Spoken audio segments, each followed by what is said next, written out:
Hello and welcome. Today we will be demonstrating the mini-Ligno ED pin type moisture meter. Your meter comes with a full instructional booklet as well as the specie card. It uses a 9-volt battery that is also included. The green top cap covers the pins and can be placed on the bottom of the meter to help while inserting the pins into the wood. The center on-off switch between the pins will activate when the pins are inserted into the wood. Let me show you how to take a measurement on this piece of wood. First of all, we look at our specie chart and see that maple is setting number 3. We double-click the on and off switch to change the specie setting. Let the meter turn itself off, and now we are ready to take a measurement. Again, the on switch will activate and your moisture percentage will read. So we are showing setting number 3 is reading 11% with this piece of wood.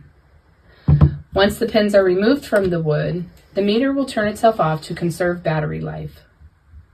If you have any questions about this meter or any of our other meters, please feel free to call us. Thank you.